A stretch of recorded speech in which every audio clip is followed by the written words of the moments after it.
welcome everybody to this Civil Defence Emergency Joint Committee meeting, and we'll start with Karakia.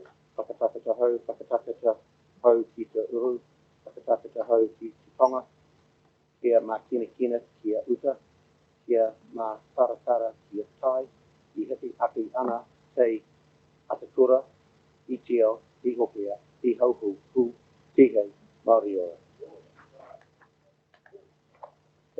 Apologies, and I have an apology for Councillor Sunkel, and Chair Scott will be tuning in his place.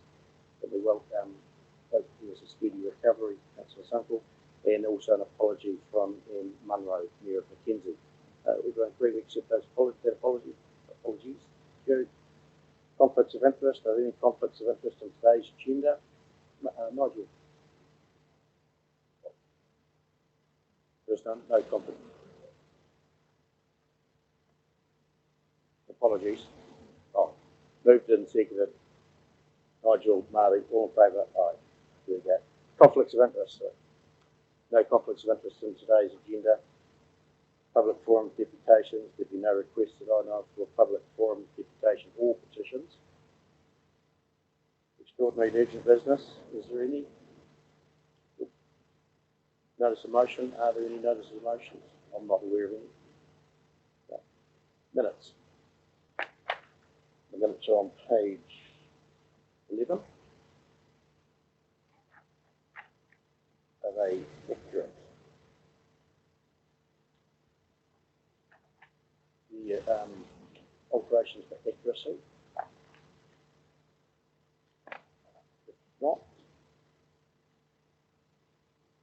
so I'd like to move that the record of that meeting. Craig and Sam, all in favour, please say aye. Carried. Good. Report items number 8.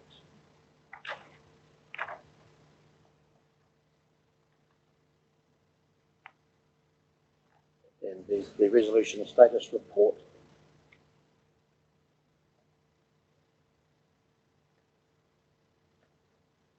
Mainly green, a couple of yellows, but in today's agenda. Recommendation here that the notes the status of previous resolutions provided in the Civil Defence Emergency Management Group Joint Committee Resolution Status Report, August 24. Move and seconder. Nigel, Sam, all in favour. So, no discussion on it. 8.2. Telecommunications Forum presentation. And we have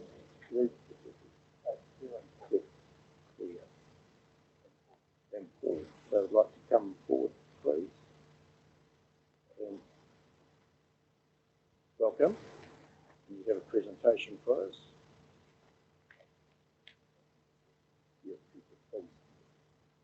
Just while I'm setting up, I'll introduce Paul and Sarah, who I haven't met myself other than chat on email.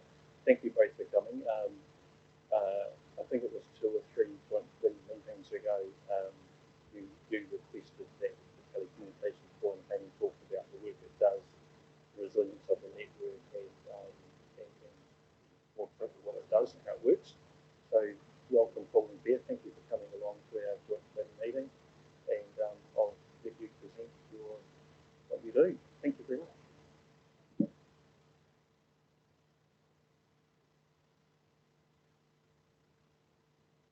Shall I do that? There we go.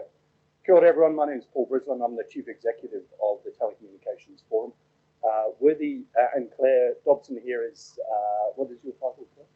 Program Manager and Regulatory Advisor. So Claire does all the work and I take all the credit, which is how things should be, right? So I'll tell you a little bit about the Industry Association and how we're set up, and then I've got a kind of a generic slide pack so we can whistle through some of the obvious stuff and get into the resilience and the work we do to support communities and that kind of thing.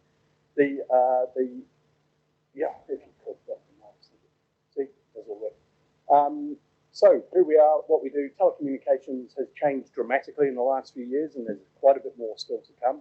I thought I'd tell you a little bit about the 3G mobile phone shutdown, which is coming along shortly, next year probably, and also the copper comms switch off. We're switching off the older networks to make way for the newer ones, and then get into a little bit of resilience in New Zealand. So who are we and what do we do? We're an industry body, but we're not your typical one. We've got a regulated role to play. We are quasi-regulators. The Commerce Commission says thou shalt regulate the telco sector. We get everyone together to determine how to do that and how to do it from a legal and a technical point of view. So we have an awful lot of working parties who will meet to discuss everything from how to market products through to vulnerable customers, how to deal with them. We have emergency calling codes, things of this sort. So there's a lot of code development work, particularly most recently around those four or five areas that we've got up there. The numbering scheme, so when you ring 1234, it goes through to whoever's paid for 1234 and not for some random person. Consumer protection, we're doing an awful lot of work with police, Department of Internal Affairs, even the CERT, the cybersecurity folk, around trying to protect New Zealanders when they're online, particularly from the frauds and scams, which are becoming quite prevalent. I suspect you've all received one of those text messages saying you've got a courier package, please click here for more information, that kind of thing. That's becoming a bit of a global phenomenon, so we do a lot of work to try and minimise the impact of that. Product stewardship is an area, of course, these things all contain heavy metals. There's a lot of stuff that needs to be recycled in them, and we run the recycling and repurposing scheme that currently just does mobile stuff, but we're looking to expand out to all those other telco devices that we've got as well. And the reason we're here, we're the sector coordinating entity for telco in terms of response to any major events. So we have a forum we put together called the TEF, which is the Telco Emergency Forum. We bring together all the telcos. We say, right, there's a big storm coming, there's a cyclone, there's an earthquake, whatever it might be. What do we need to do to prepare for it? How can we minimize the impact during the event? And then how quickly can we get things back up and running afterwards? So we've got most of the industry members. It's not compulsory. Some people don't like to join in, but most do. We cover about 90 to 95% of the customer base through our members. So we've got a good sampling of telcos, big and small. The wisps down in the bottom right corner there, that's the wireless ISPs. They offer really hyper-local services. They might service a valley or 30 or 40 families in a remote community. We help them with the regulatory stuff and making sure they engage with government and don't get forgotten when a lot of these conversations are taking place.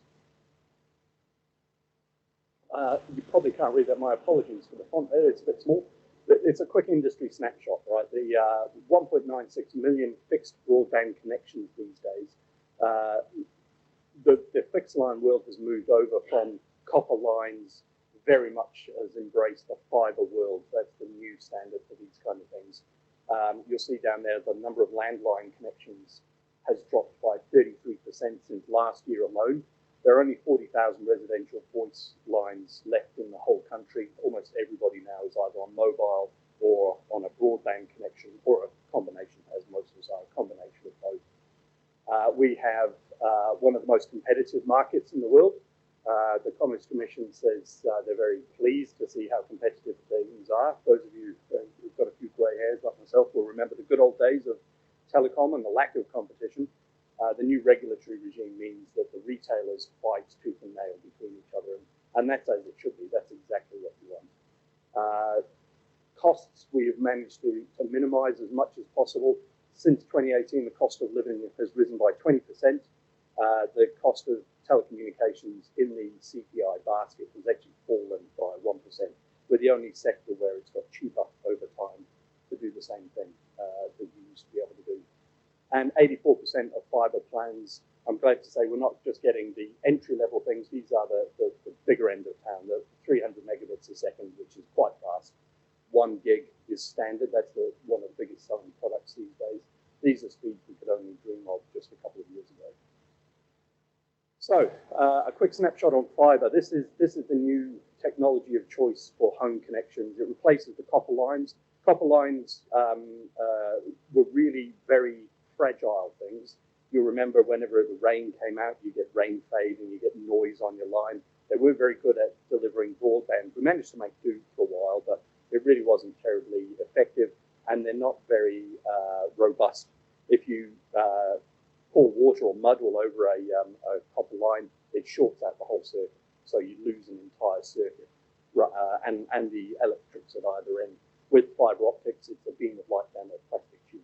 There, you can bend the tube, you can cover it in mud, you can bury it, you can dig it up again. It stays connected, and it's a lot easier to repair and replace, which is good because digger drivers like to run over them and dig them up all over the place, which is quite exciting. It also offers the next generation of speed, which is what most households and businesses are looking for. Mobile, of course, has changed dramatically over the last few years. Almost every emergency call these days is made from a mobile device. Customers like being able to work remotely, to move around the country, so much so that we are now covering places where people don't live. So we're starting to roll out 3, 4, and 5G services on the state highways. We have a whole program of work around making sure that if there's an accident in the middle of nowhere, you can still call for help, which I think is critically important. Every year we invest quite heavily in the mobile networks, and the new investment round is the 5th generation 5G. That means we're going to close down some of the older networks, repurpose the spectrum, the radio waves, and we can do more with it, connect more people in more places. Which brings me swiftly onto the 3G shutdown. 3G, it only seems like a little while ago that we were launching it, but 3G was the network of choice when the iPhone launched. So it's about, what's that, 11, 12 years old now. We can repurpose the spectrum for the faster speed networks, 4G and 5G. All those 3G devices will cease to work sometime next year, depending on which network you're on. That means for those customers who are still using an older phone, and we're talking about 10 or 11 years old, those devices won't work. So we're going through the program for probably the next 9 to 12 months of telling everybody repeatedly, if you're using this network, you need to get yourself a newer device, move on to something a little bit more modern, otherwise your phone just won't work. And it's not just phones, of course, it's also some of those devices that were connected to the internet early on, things like burglar alarms or cameras on farms. There's a whole wave of soil measurement devices that were introduced about 10 or 11 years ago. They all run on 3G networks, so all those kinds of things will have to be replaced as the year goes by. And in conjunction with that, of course, coming off once the 3G network is switched off, we will be able to switch on 4G and 5G in more places. So you will see a transition between network coverage as 4G and 5G kicks in to replace the old network. So the key takeaway from that is there's still plenty of time. You don't need a top-of-the-range device. If you're sitting at home and you just use your phone to text the kids, the supermarkets have 4G phones, 5G phones. I think the cheapest one I've seen is about $80. So you don't need to be conned into buying a top-of-the-range iPhone or something similar if you do want to move. Wireless and satellite. This is the new end of town. So you'll have heard a lot about Starlink, I presume, over the last year or so. These are low Earth orbit satellites, and they offer connectivity in places where if you can see the sky, there will be a satellite in there and you'll be able to connect. That's a tremendous lift in terms of resilience for the industry. Great for rural and remote customers. You need to buy new gear, of course. You need to buy a satellite dish and all that goes with it. And I'm glad to say there's going to be some more competition later this year when Amazon Services rolls out its network called Kuiper. So at the moment, they're racing to put up as many satellites as they can, and they will offer connectivity all over the place. Fixed wireless runs off the terrestrial towers, off the cell phone towers around the place, and it's kind of like having a mobile phone, but it's got a dish on the side of your house that points at a tower. Gives you a lot more capacity because it's not mobile, so you don't have to worry about it moving around, and it's a good replacement for copper lines and for those people who are coming off those lines. Right, so into resilience. So staying in touch, as I'm sure you know, is kind of one of those essential services that has changed dramatically over the last few years. When I started in this role a couple of years ago, I thought, oh yeah, we'll probably have 1 or 2 activations a year. I set up a folder in my inbox called Resilience. We're having an activation of our emergency forum on a monthly basis at the moment. Every month something happens and we bring the industry together to say, what are we going to do and how are we going to handle this? We had the cyclone, of course. We've had the North Island weather events. We had the Port Hills fire. We got the team together to make sure that we kept things running all the way through that. And it's taught us an awful lot about not just the planning for these events, but planning for the recovery from these events as well. Because we can't stop the network getting knocked over, but we can work quickly to bring things back up once things are, once we can get into a place. So that's not good colours on there. I apologise for that. We'll rattle through it. The TEF, our emergency forum, is basically a big Zoom call. We get all the network operators from the telcos in the room. We work through what they need in terms of support. We work out how we're going to engage with NEMA or with civil defence, and we make sure that the right people are getting informed of what's going on at the right times. Since Gabrielle, we've made some major changes. We had a review of what operations we did, and the report. Thank you. The report we came out with said we can identify a few areas that need more effort. Power supply is our #1 problem. During the cyclone, we lost coverage to most of the Hawke's Bay and Karakia region. We only had damage to 2 cell phone towers. The rest were offline because of a lack of power, and that is a problem that is ongoing. We need to have a much more resilient electricity supply. But in the meantime, while they figure out how to do that, we're looking at refreshing the batteries on our key sites. We've got a fleet of generators that we move around the place in both the North and the South Island that we can deploy quickly to keep things up and running. We've also changed the software that runs the network to make it much more efficient so we can switch on and off network assets as we need to bring things back up. And we're looking at all the new technologies, fuel cells and solar panels, for example, and I'll show you some solar in a moment to give you an idea of what that looks like. We're also looking at what we call backhaul. That's a connection from the cell phone tower or the exchange building back to the rest of the network. Chorus runs much of that, and as you can see from that bridge outage, I think we had lost about 80 or 90 bridges during the cyclone. Most of our fibre runs across bridges, so when the bridge gets wiped out, so too does the fibre, and that means you've got no connectivity in or out of the region. So Chorus is working hard to not just connect 2 points with a straight line of fibre, but to do a circuit, a loop. So if the left side is knocked out, you've still got the right side. That's going to get us a long way to making sure that we don't have these single points of failure in the future. We're also looking with the new satellites going up with being able to bounce signals around from satellite to satellite, as well as connecting directly to cell phones. So you won't need any extra equipment, but you will be able to make an emergency call. Initially, just an emergency text message from your cell phone, as long as you can see the sky. So that should come online towards the end of next year, which will be really, really quite useful. And we're also looking at real-time information and the way we share information with the fuel industry, with the electricity sector, with NEMA, with civil defence and certainly NZ Defence Force, so we can get in quickly to restore coverage wherever it's knocked down. Risk management. We're doing an awful lot of work assessing our networks and exchanges in light of climate change and the impacts that that's clearly having on certainly low-lying areas of the network. We're identifying all those single points of failure, spots, and making sure we can do something about them. And we have a lot of emergency response kits. So we have COWs, cell sites on wheels. These are basically a trailer on the back of a ute. We roll them into places, run up the antenna, and you've got an instant cell site. We've also got Chorus has introduced 2 MEOWs, mobile exchanges on wheels, and that's a 25,000 line exchange in a container. So we'll drop it off next to a damaged exchange. You can plug it in, and suddenly you've lit up 25,000 phone lines in and out of the region. And we're also working on our emergency management plan, the TEMP, to coordinate some of this activity in a little bit more of a button-down nature. We work closely with NEMA at a national level, but also your national lifeline units around the country to try and make sure that everybody's aware of what we need and what they can do to support us and what we can do to support them, both before, during and after any incident.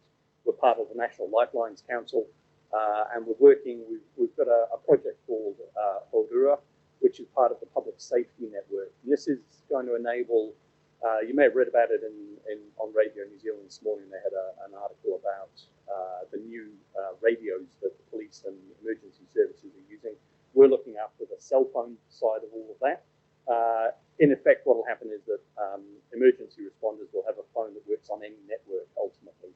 So regardless of whether they've got coverage from 1 or 2 degrees or Spark, if there's coverage available from another network, their phone will automatically flip over so they can stay in touch from wherever they are in the country.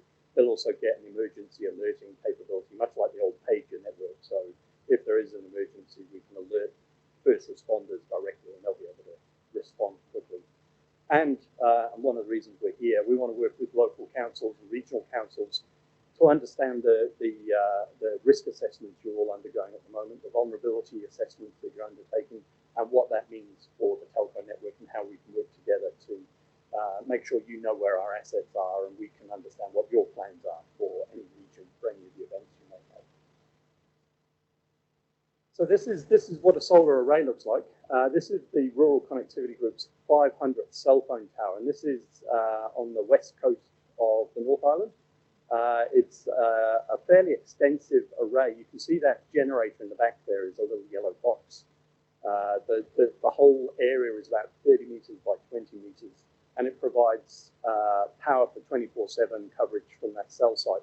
The solar panels, even though they're quite large, don't provide enough power for 24 hours a day coverage. So we have a generator on site to pull in the 4 or 5 hours that are needed, plus a large battery array.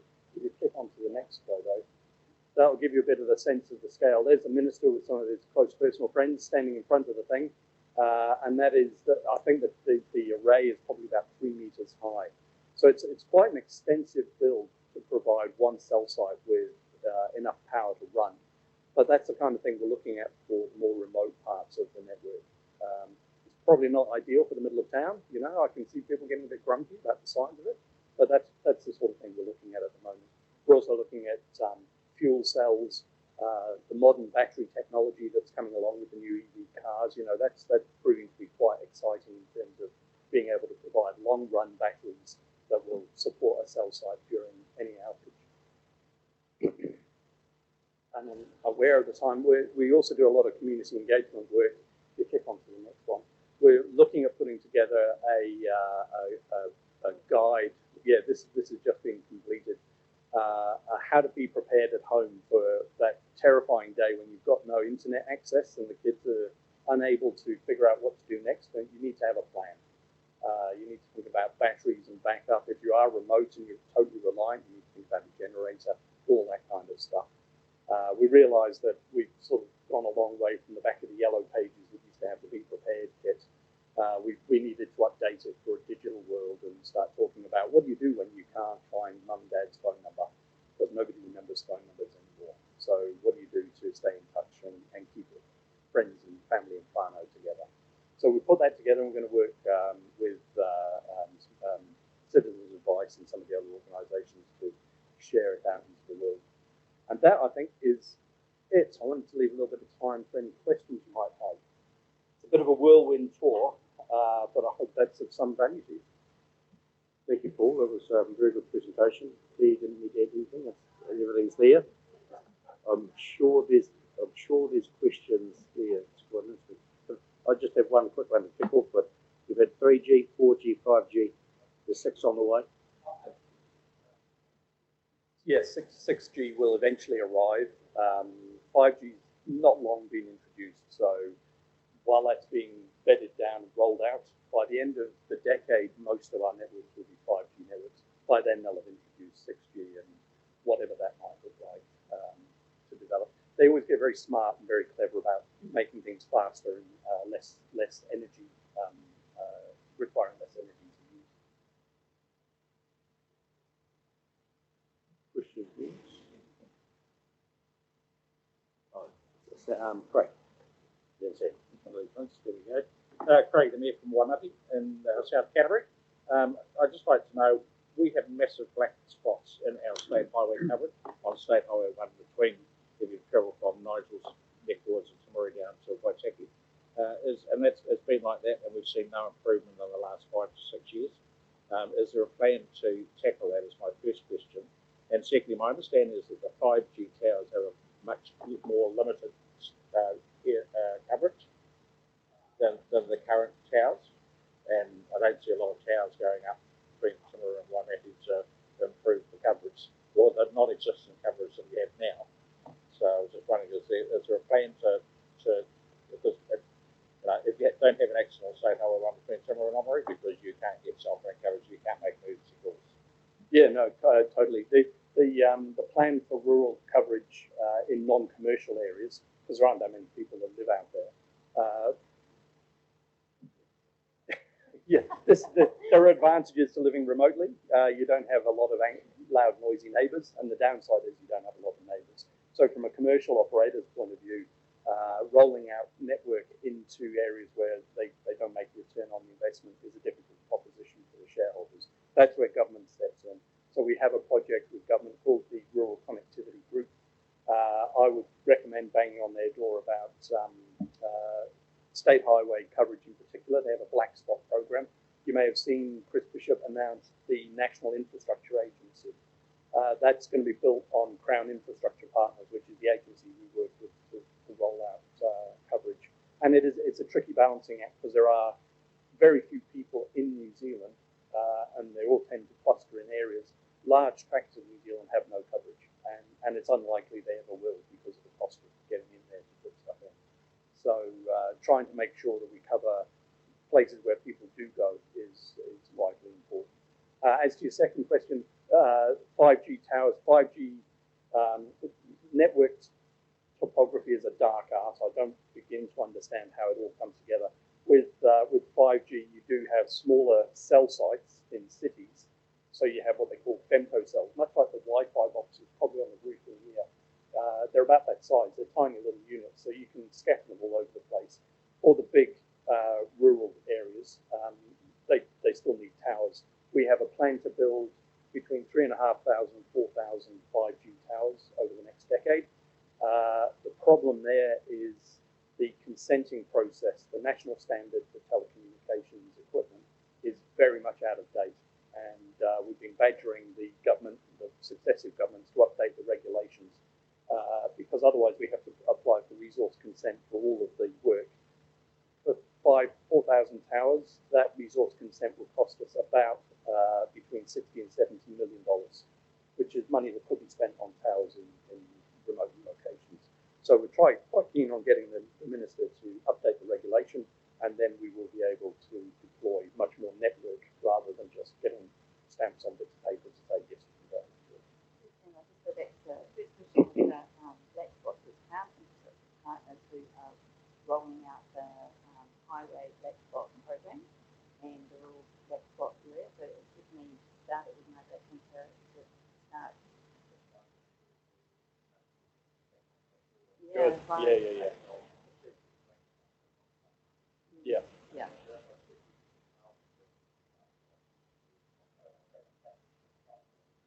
Yeah, we've seen no improvement on State Highway 1 in the last 5 to 6 years between Timaru and Omori.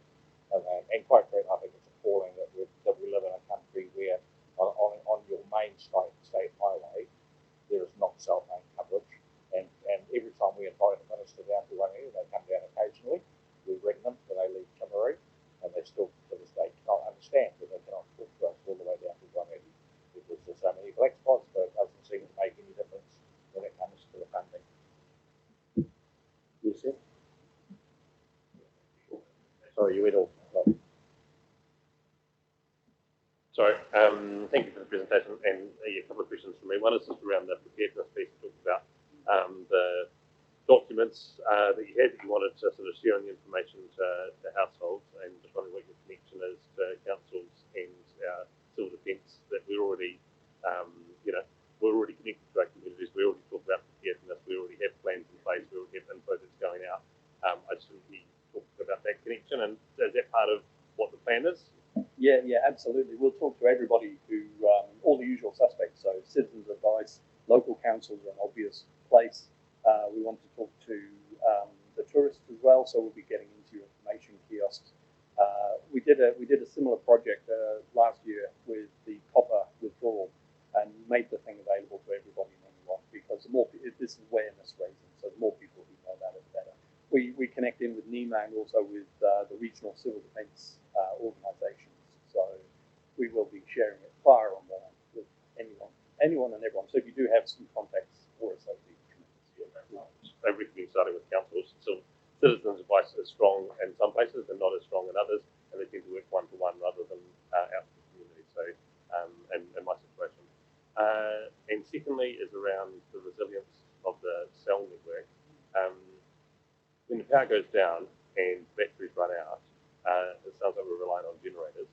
And I mean, I didn't hear how many generators there are per cell phone tower, but if it's not 1 to 3, we're not going to be able to keep any cell phone towers up and running through an emergency. So I'm wondering what's the expectation around generators and the ability to drop them at the strategic sites as required for an emergency, and what is there to compel those that should be providing that resiliency to our community to actually deliver that level of service? Yeah, so we don't have one-to-one generators to cell towers. The good news is that not all cell towers are equal. So we're not building. If I think about cell phone towers, you've got primary ones. They're the ones that serve a region.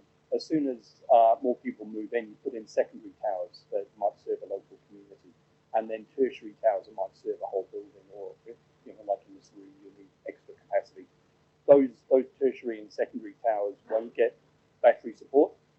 It'll be the main towers that do get generators plugged into them to provide capacity during an outage. Mainly because there are so many. I think we've got about 6,500 towers up and down New Zealand at the moment. When you add in the next wave of 5G towers, we've got about 10,000. So providing generator backup for all of those isn't feasible. So we do have a fleet. We move them around. That's why the cyclone was so extraordinary. We've got enough to cover a state of emergency for one area, maybe two side by side. You might have Auckland and Coromandel, for example.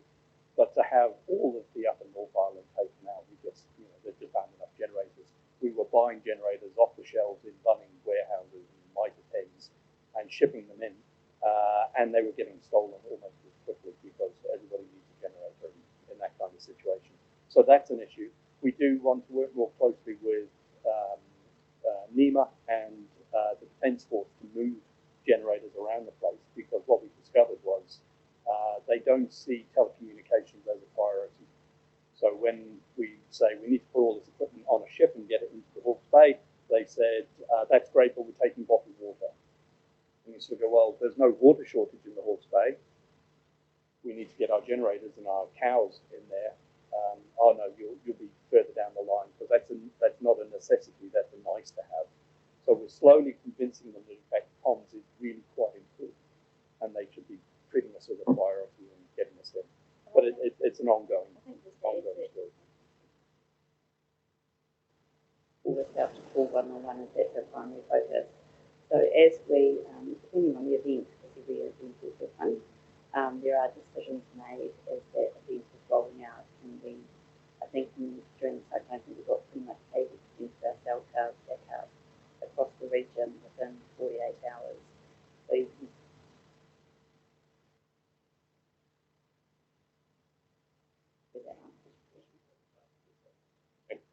So, I mean, it's good to hear. It just doesn't feel like buying generators off the shelf in an emergency is resilient.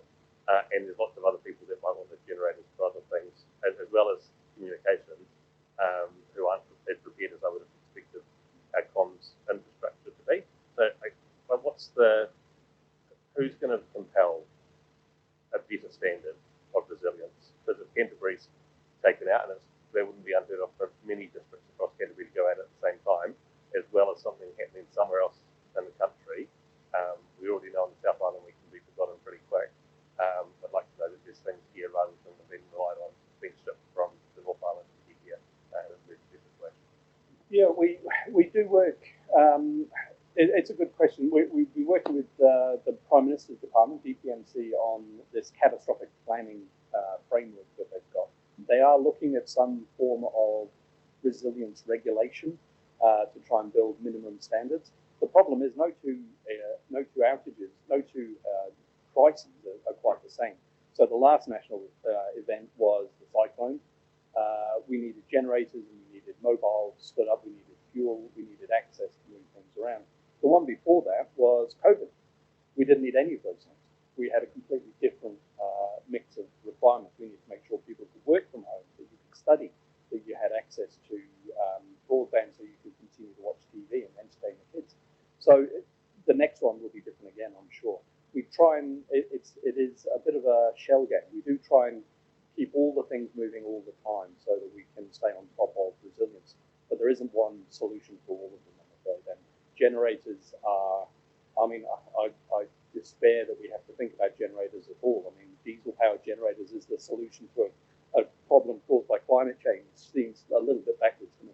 But ideally, we would have a more resilient electricity network. And that's where we've been putting the pressure on government to say, look, you know, you cannot have substations built below the floodplain because it is inevitable that at some point they will get washed out and you lose a whole region, not just for telecommunications, but for everything, hospitals, the whole lot. It all goes. Let's try and fix that problem and make everybody more resilient. So it is a matter of dollars in the end and trying to work out where to best spend it. I don't think us buying lots and lots more generators is needed. We can patch as we go and work closely with the electricity providers to make sure we're not rolling generators into an area they're about to turn back on, which has happened in the past. You know, so we're getting a lot closer and trying to manage it that way. Yeah, Phil. Yes, g'day, thank you. You're talking about putting all these 5G towers around the place, which is cool. When 6G happens, can you just put that on the top of the tower, or you're going to have to put thousands of other towers in for 6G? I honestly don't know at this point. Typically, the towers themselves are just a metal pole of some kind with a power supply and a link back to the network. What goes on it is the electronic piece gets swapped out all the time, so you can upgrade them. That's what we're going to do with the 3G network. They will literally go on out. Some cases it's software upgrades, other cases it is swapping out the electronics and putting in a new bit of kit on the tower. But there will need to be more towers built, I'm sure, because New Zealand's growing, the population is expanding. We have subdivisions going in all the time where they simply don't even think about providing cell phone connectivity. So, With, when do you think 6G will hit the ground, roughly, within the nearest 5 years or so, or 10, I don't know? Because some of us, and these are down the other end of the table, get an extreme grief from, I call it the aluminium hat brigade, about 5G. What's 6G going to do? Is it going to cause us more grief, or will I not be near anymore and it won't matter? I started in telco when 3G was being rolled out, and I got abused for rolling out 3G. We're now switching that off. We had the same problem with 4G. We had the same problem with 5G. We've had people trying to dig up and knock down towers, set fire to them. 5G causes COVID because they found a chip that had the letter C written on it. So clearly the chips make the COVID. That's what the C means. It goes on and on and on, right? They'll always find some. I'm afraid we're stuck with it for a long time to come. The good news is, because I've spent a lot of time on Facebook looking at community groups whenever there's a cell phone tower being built. In the old days, it used to be, we don't want this thing here. How dare you experiment with us? Today, it's, why are we only getting one? We need three. And to your point, there is a shift, a generational shift. People are asking for connectivity, and they go, don't care so much about the rest. I have hopes that we won't have to hear from them, but I fear we're going to be having the conversation with 6 and 7 and 8G again. Call the G something else. Peter, last one. So this isn't a double down on you after Mayor Rowley, but south of Rangatato, there's 40% of Canterbury between here and the Waitaki, 67,000 people. So not a lot of people per area. And I live in that area where Craig is, and I've had to recently switch to Starlink because I live not very far from a couple of cell phone towers. You can walk from one end of the house to the other and lose connectivity. So my point is this, or my question is this to you, is that Vodafone and Starlink are looking at a partnership to provide 100% coverage with countries. That's a big statement. So the people that are missing out now still miss out. I've got a good answer for you. No, not at all. So the way the Starlink thing works is there are a couple of them, Starlink and another company called Link. They're putting up satellites which fool your phone into thinking it's a cell phone tower in the sky. So instead of it connecting to the cell phone tower on the ground at the end of the road, it'll connect to the tower floating overhead. Which is great. It means anywhere you've got line of sight with the sky, you should be able to connect. The downside there are a few, you'll need a lot of satellites to do that. They'll probably charge you like a wounded bull to make it make sense economically. But also, if the satellite disappears over the horizon, you've got to wait for the next one to resume your conversation. So it's not a full replacement for a terrestrial-based network, but it does mean you do get that ability to say, I need help, send help now, and press the button. Correct answer should have been no, but. I don't like to say no to people. I like to say yes and. So, yes, but it will take a little while. So Starlink's putting up satellites at the rate of 300, 400 a year. I think they're talking about the end of next year before that becomes a hard reality for New Zealand. But in the meantime, you should be able to start sooner rather than later being able to text for emergency calls and make emergency calls from just about anywhere. Yeah. Thank you, Paul and Claire, for your presentation. If you don't have to race off, we've another hour, we'll be finished this meeting, so there may be some more questions after if you were hanging around. But thank you very much for your presentation. Yeah, I do have to rush. I've got to give the same thing to the Hawke's Bay folk in about 15 minutes. So, but we will. I mean, my contact details are there. If you do think of anything, by all means, give us a yell. I'd love to come back and talk to you about it all. Yeah. Great. Thanks very much for coming. It's really good. So, no questions. There's a recommendation there that we receive the presentation from the Telecommunications Forum. Aruba, Murray, second Sam. All in favour, please say aye. Yes, carried. Thank you. Our next presentation is on the Canterbury Tsunami Hazard, and we have Helen, senior scientist from the Natural Hazards. Welcome, Helen. Set up. We'll be yours, and we'll take some questions at the end. Thanks, Mayor Brown. I just want to introduce Helen. So at the end of our last meeting in Canterbury, the Joint Committee started talking about the Karakia trench tsunami and wanted to know more about it. So I've asked Helen to come along and talk about the most recent research that's been done and what's happening from a regional perspective. So thanks, Helen. Lovely, thank you. Kia ora, everyone. It's been a while since I've presented to the Joint Committee, so most of you are new faces to me. I've been in this role for 20 years, so I've seen a bit come and go with regards to tsunami hazard.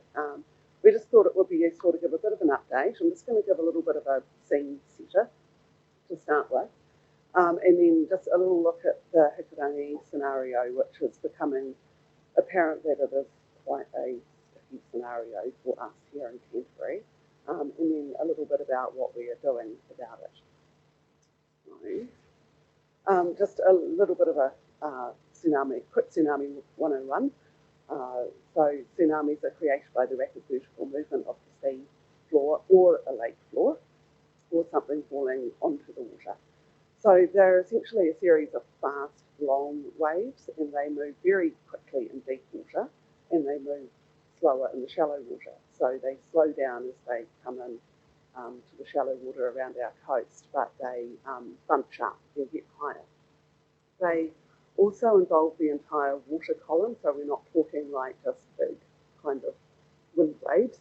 We're talking like the energy of the entire water column being transferred through the water.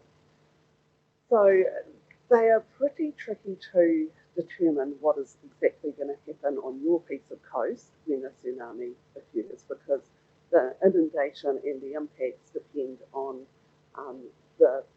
what's made the tsunami, earthquake, volcano, landslides, exactly the sort of earthquake that happened. They also depend on the shape of the sea floor, and resonance affects the topography, the direction that the wave is coming into your bit of coast, and also obviously the tide stage in the state of the sea? Is there a big swell running when the tsunami actually arrives? And so when we talk about wave heights at coast, we are talking about the wave amplitude up there that we can see on that little diagram, which is just the height of the water above what it would normally be at the time. And like earthquakes, most tsunamis are actually quite small. Many of them will only just pick up on a tide gauge and you wouldn't even really notice them. But occasionally we get large ones, and that's the ones that we are particularly worried about. So in Canterbury, our tsunami sources, we generally divide tsunamis up into local, regional and distant sources. The local sources are those which will arrive within an hour of being generated. And for Canterbury, it is those areas that the little white arrows are pointing at here, the areas immediately offshore and also up into the east coast of the North Island. Because the sea is quite deep there, the water, tsunami, can travel quite quickly along that area. Regional sources are those that are 1 to 3 hours travel time away, so a little bit more warning, but not a lot. For us in Canterbury, that includes the Whakatau subduction zone down off the coast of Fiordland there, and that's where the Australian plate is being pushed down under the Pacific plate. You don't hear a lot about the Whakatau subduction zone, but it is there and it's churning away. Not so much research being done on that in the last few years. Our biggest regional, local/regional source, depending on where you are in Canterbury, is the Hikurangi subduction zone, which you can see running up the offshore of the east coast of the North Island there.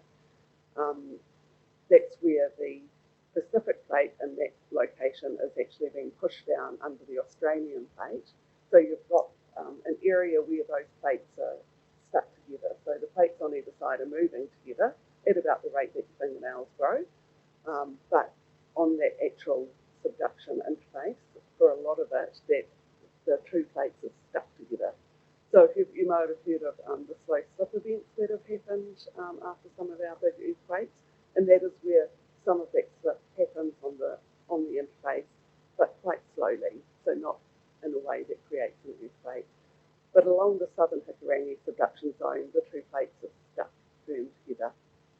And then a bit north of that is the Kermadec subduction zone to the north of the North Island, and that a tsunami from there could arrive in Canterbury within 2 to 3 hours. So those are our three sort of biggies.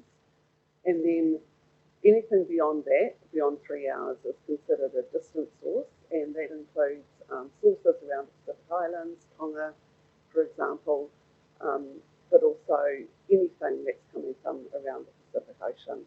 For us in Canterbury, our biggest nemesis in this situation is South America, in particular that little elbow around Peru, which is angled just at the right angle to shoot something in our direction. So we always keep a little eye on that area, as well as Central America. So, given all that, what the scientists at the likes of GMS Science do is that they look at all of those sources. How big a tsunami could they generate? How often do they generate tsunamis? And they put together a national tsunami hazard model. And this is the 2,500 year period wave height at coast. But it's sort of not so much the exact numbers on here as just the relative hazard, which I want to highlight, in that for the Canterbury coast, where we're situated with regards to these different sources gives us a really wide range of hazard along our coast. So you can see there for South Canterbury, most of South Canterbury is in the darker blue. It's got a relatively low tsunami hazard compared to the rest of the country, whereas you'll notice that Kaikoura and Christchurch as well have a relatively high tsunami hazards compared to particularly the rest of the South Island. And in the case of Kaikoura, that's because it's very close to the Whakatau subduction zone. But in the case of Christchurch, we don't actually have any known really significant local sources, but tsunami waves that come into Pegasus Bay tend to, or anything that's coming sort of from the north or the east, tends to get channeled along the Chatham Rise, straight into Pegasus Bay and Banks Peninsula, and it sloshes around in there a lot as well. So you get a sort of localised effect of a higher hazard for Pegasus Bay. So just zooming in now on the Hikurangi scenario in particular. So, there's been a lot of research done on the Hikurangi in the last, say, 10 years, looking at when earthquakes have happened in the past, and that is usually from records in the geological record where they can see like shells have come in over sandy areas and stuff like that. So it's obviously very hard to study the fault itself when it's under the water. So they've done a lot of work on that and have determined that there's been about 4 large earthquakes, tsunami-genic earthquakes, on the southern Hikurangi subduction zone in the last 2,000 years, and these have been at least magnitude 8.5 earthquakes. And the last one looks to be around about 500 years ago, plus or minus 150 years or so. So if you stick all that in a black box, it comes out with a 26% chance of at least a magnitude 8 earthquake on the southern Hikurangi subduction zone within the next 50 years. That is not a happy statistic for us. The impacts will depend on exactly where it happens and the exact sort of way that the fault ruptures, and we're not going to know that in advance. Up until fairly recently, a lot of the focus in research on impacts has been for the North Island, because it is literally like just offshore of the North Island, and it is going to be, or there's going to be a lot of impacts for them. And if you look at a map like that and you see that trench along the North Island, you think, well, we're off the end of that, so what's the problem? It's not going to be that bad. But what we've done over the last 5 years at Environment Canterbury, we've spent about $500,000 in doing a whole lot of multi-scenario tsunami modelling. This is just one of the scenarios we've looked at, but it has highlighted that actually for us, this could be quite a significant event. And so I will show you an animation of the event. So GNS Science put together this animation for us. You don't need to worry so much about like what the actual water levels are doing. It's more just to show the behaviour of the tsunami wave and how it moves around our coastal waters. The red is the up bit of the wave and the blue is the down bit.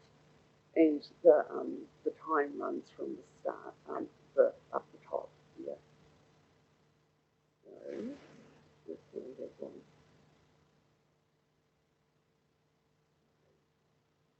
You can see the wave hitting Kaikoura within 15 minutes, then travels down the coast into Pegasus Bay just over an hour that it hits Christchurch, and then you can see there's some waves being reflected off topographic highs out on the Chatham Rise, which then sends waves back into Canterbury along with that initial wave.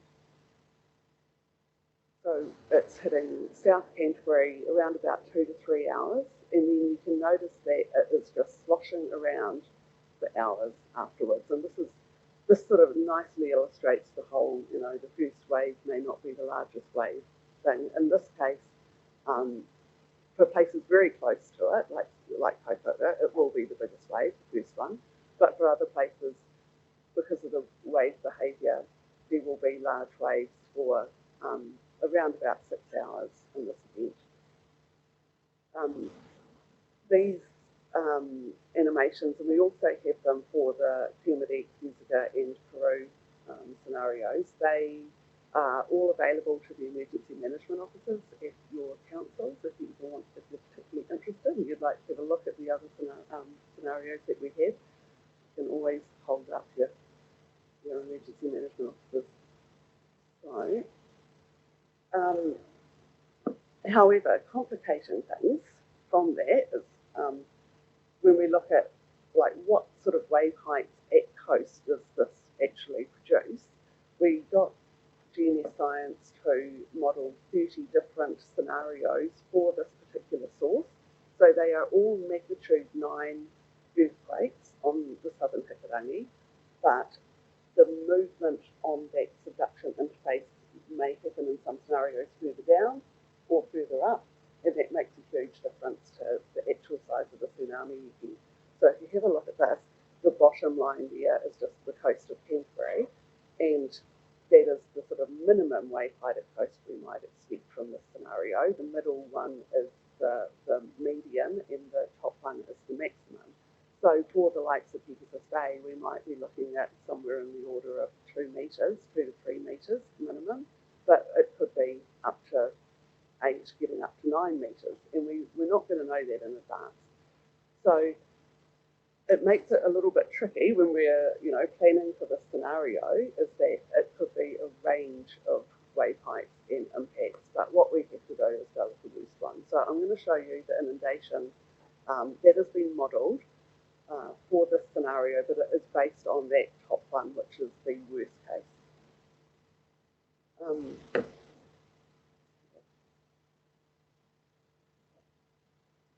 So the maps on the left and in the middle there of Kaikoura and Gore Bay, they are hot off the press. We haven't even actually released those yet because they're still in draft, but I wanted to include those. We've got really high wave heights along the coast, potentially there, getting up to actually around about 30 metres up near Karakia. It's very high. This is the sort of thing, those are the sort of heights we saw in the Tahu tsunami in Japan in 2011. So it's not, it fits with what we have seen elsewhere in the world. And so we're looking at significant inundation around Clarence, along that whole coast, Kaikoura Township, parts of the Kaikoura Fan. Most of the Hiranui coast is relatively hilly, so not too bad along there. But you'll see on the right-hand side here is a map of Pegasus Bay. So again, at the like right on the coast, we're probably looking at around about 5, 6, 7 maybe metres wave height in a worst case. The dunes, it doesn't sort of look like it here, but the dunes actually do quite a good job of protecting this piece of coast, and a lot of that inundation that you see, particularly south of the Ashley River, is water coming up the river mouth and coming in behind the dunes.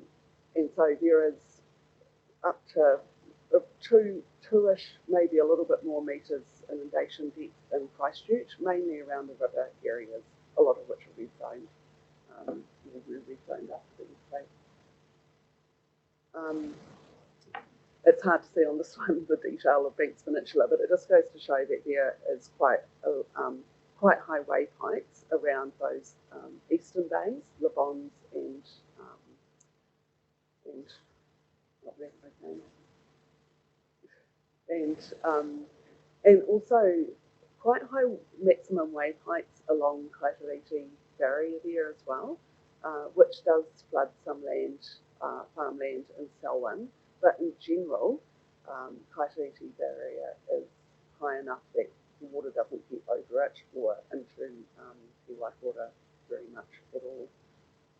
And then further south, apologies to Ashburton, I haven't even included you on the map, because for most of the Ashburton coast, it's pretty high cliffs. There's not a lot of inundation along Ashburton, but in South Canterbury, this event could still produce some inundation and some impacts, particularly around Washdyke and those lower lying areas around Timaru Township and some parts of Waimate, generally the farmland here. So that is a kind of wrap up of that particular scenario, and in terms of just a few little points about what we're doing with this information. So as I've said, Environment Canterbury spent quite a lot of money over the last 5 years doing this modelling.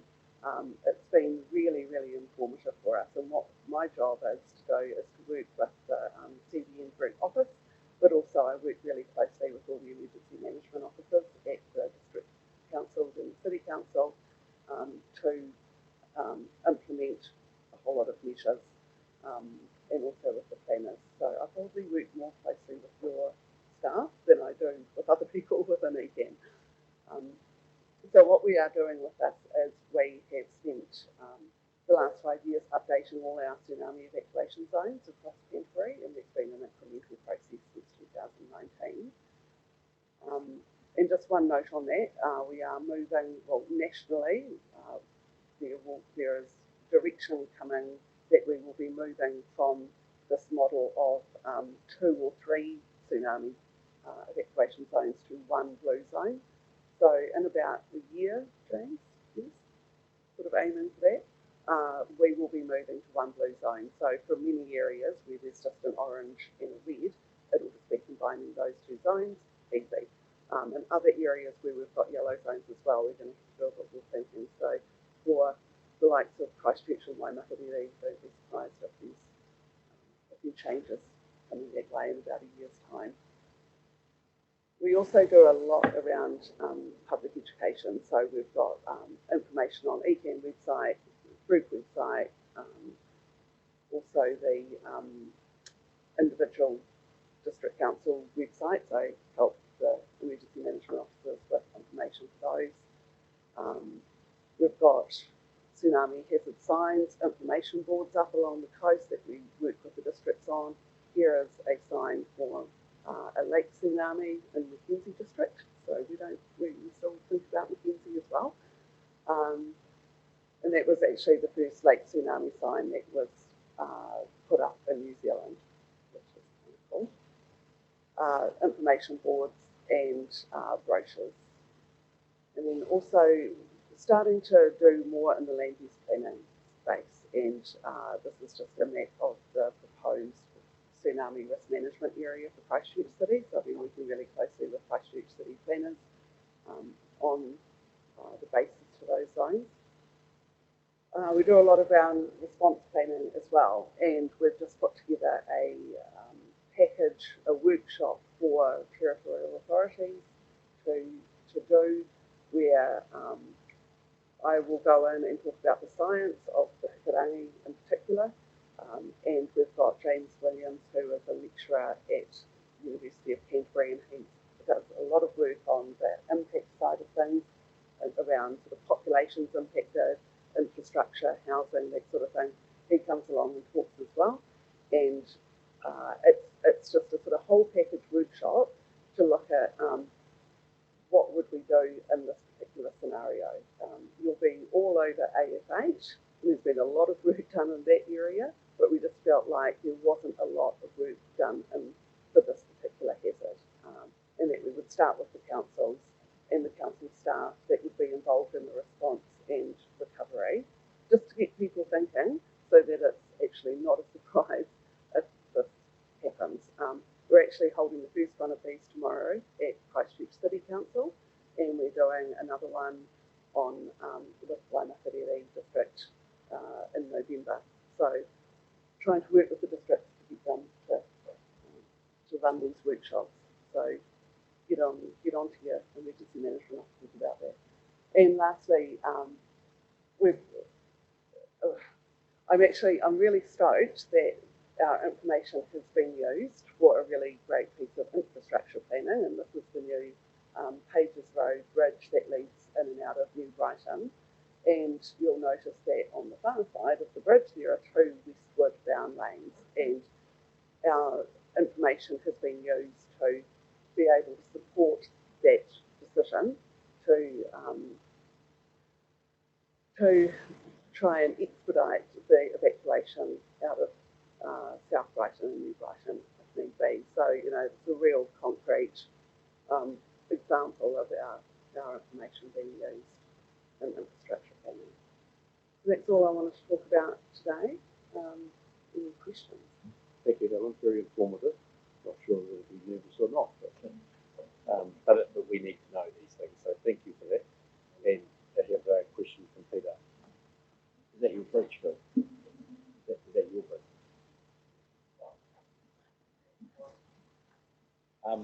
My question is this: is so I get the fact that you've modelled inundation, but you also model damage. You also know what the damage is going in and going out. So what we tend to do at our end, we model, when I say we, I mean people much smarter than me at GNS Science, model the inundation depth and also the water velocities. And then a whole lot of, then other people generally take that information and use it to determine damage, people, the number of people at risk. So a lot of that work ends up being done by the likes of people at universities and GNS Science as well, who have done a lot of research into the tsunamis that have happened in Japan, Chile, etc. And they've gone and looked at those, looked at that damage, what size wave did that, and then they apply it here. So we sort of, don't we, James, we get other people to do our duty work for us, and that was. We might go to James, you can add more to it. Just to add to that, because before that question, there's going to be a secondary bit to that, James, is the fact that you can show this and people go, oh yeah, but that's just, the water's just going to come up. But the damage and the loss of life is the other thing that can be, subsequent to this. Yeah, so I'll just quickly, I know we're short on time today, but I'll quickly go through it. We've got a number of bits of work that we're doing. One is we're starting to do with the DNS on agent-based evacuation, so actually looking at creating each household with some individual people and modelling how long it will take them to actually evacuate. So that's a piece of work we're going that will help inform and develop our evacuation plan as we're going. That's underway at the moment. Later this year, early next year, engaging with GNS and University of Canterbury to start looking at the habitability post-tsunami. So that'll be based on a damage state of a residential house, based on what we know from council health information, and also damage to infrastructure, including particularly electricity and roads, as to whether people can actually return to their houses. And that will include, do you just need to go back into your house and lift up the carpets off it's been flooded, or is your house actually been seriously damaged and have to be modified? I guess the serious side of looking at this and going wider with it is that the markets there are nervous enough as it is at the moment. And then when you sort of percentage and return periods on things like this, insurance companies and banks and people start to get reasonably nervous about where you're going. And so the further you go into that, the further you identify, hey, these houses in these streets are likely to get X, Y, Z, then you're actually affecting a lot of markets. I want to thank you for presenting that today. I think it's really important that we get this information, and as Peter said, for communities to be able to make informed decisions about where they live and where they work and how they're going to get out and planning is really important. Peter, thank you for the investment weekend today. I guess we've all contributed to that, but I think it's really important to have done this work. So, my question's about the connection between Alpine Fault 8 and the Karakia going. Could one lead to the other? Could we be faced with a snowstorm in late August, followed by a big flood that happens late September, with some spring snowstorm, and then we end up with a double bang of earthquake and a tsunami? Could they compound one another? I'm just on the Alpine Fault and Karakia. It's hard to say. Probably not. The research that they've done recently on the Kaikoura earthquake, with those faults rupturing, and there was concern immediately after that earthquake that it might have stressed up the southern Whakatau and that it might go. But they've since done a bit more work and figured out that actually that movement probably did not affect the southern Whakatau. And when the Alpine Fault's a lot bigger than what happened in Kaikoura, but it may or may, but it's hard to say. James, would you like to expand on that?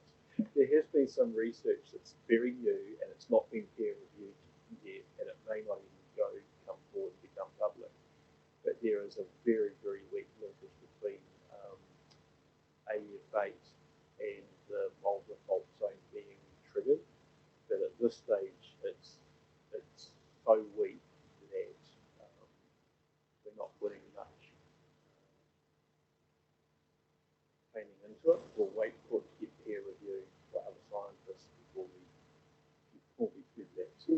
in the Marlborough fault zone again, I mean, that's another sort of bit in between the Hakarangi and the Alpine fault. So, yeah, hopefully not would be my answer. Thank you, Helen. Is there any further questions? Oh, Ben. Thank you, Mr. Chair. I join in Sam's remarks. Thank you again for this work you're talking about coming out to my district in November. I would appreciate that it's December, please. Not November, that might be a number of us are away through that time, so you can please renegotiate that time, please. That one. I will see what I can do. Brennan's got it. Oh, Brennan's got it booked in for the 1st, which is okay. Okay, I will talk to Brennan. Right, that's sort of no further questions. There's recommendation. Oh, you're going to move the recommendation, Craig, Murray. Oh, okay, go for it. Question, Craig. Push a button. It's not a question. Just to freak us all out. That is a shark tooth, which was in a rock that was recently found up our way. 815 above sea level, and I think 80 has been the highest to date. And that's inland. That's how much lift we've had here. I'm presuming that's an old tree. Yes. It may have been amphibian then.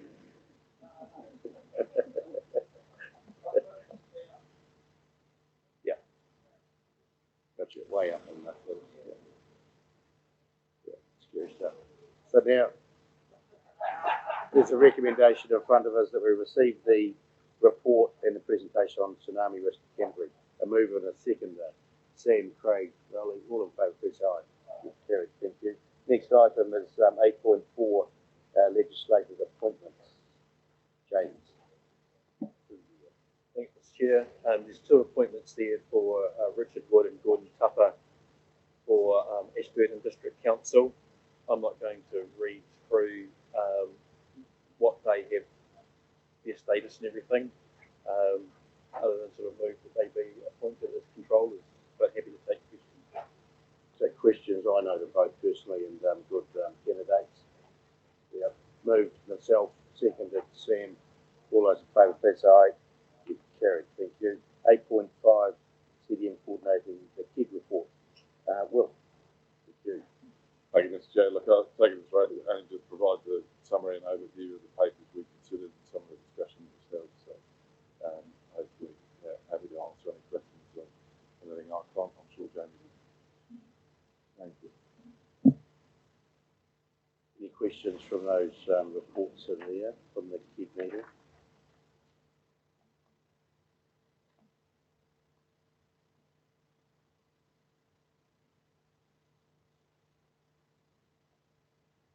Just have one question. It's on page 59, and it's the Rural Advisory Group.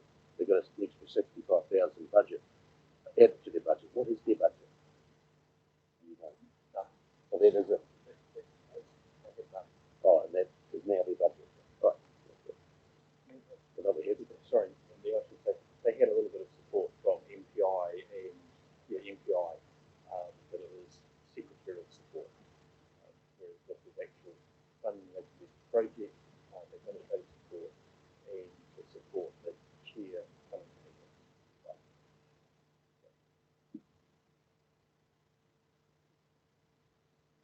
Nothing further. No questions of the Will on the KID report.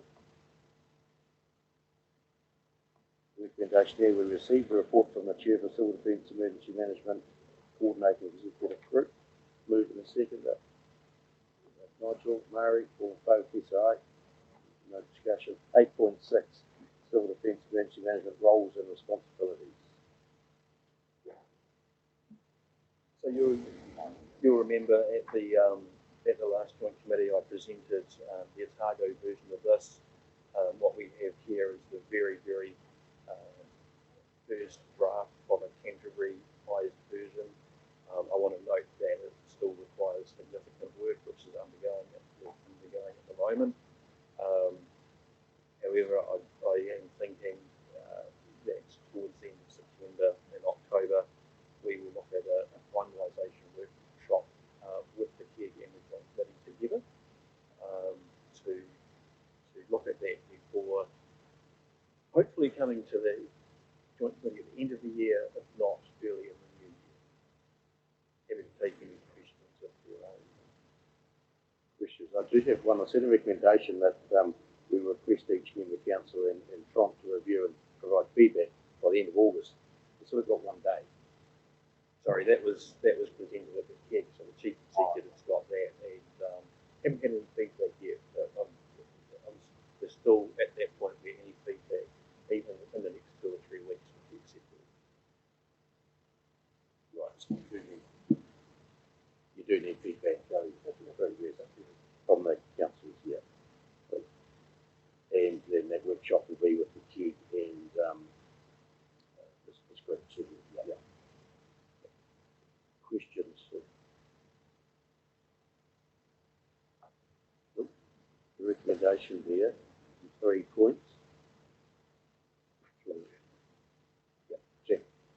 Just, I'm keen to have that joint discussion, but if we could all make sure that we've had input into this before we get to that discussion, so that we don't come with a draft and then get remangled through a meeting that we have together, and we've already had everyone's input then. So we do want to look over it again, but we're not rehashing it all in that one meeting. So just encourage all of us to spend the next 3 weeks just giving us to make sure that we've had good input together. And perhaps reminders might be helpful too, to keep refreshing us to do that, and staff need looking as well. I also think that we would only need to have that meeting if we get stuck on it. Yep. Just while we're here, James, I think it might pay give myself and maybe Joe an update of where we're at with our representative for this group is in recovery mode at the moment, so just make sure that we're current. Yeah. Thank you.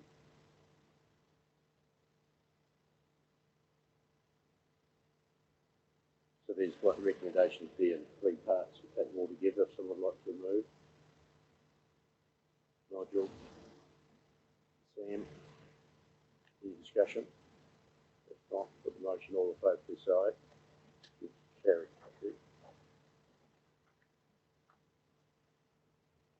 Next item is 8.7, the work programme and report scheduling. But just each meeting I'll come to you with this from there on, as I've done a couple of times now. I suppose just to highlight the 2 red ones, the common operating picture proposal that came out of the KPMG work, I think needs a lot further development, and we won't have anything this year. And the same following with the regional joint operating concept, which is also a KPMG, I think also requires quite a significant investigation to work out how to reduce it. So those, I was saying, are sort of, there's no capacity to progress them at the moment, but we'll keep them on the programme. Otherwise, things are progressing, some with a bit of delay, but they're progressing. When you say no capacity, it's not a financial capacity, is it more resource, human resource? It's a human resource and other work priorities. I mean, if we wanted to progress those in a more expedient way with contracted work, we could, but we'd have to ask for more funds. But I think they're urgent with other things.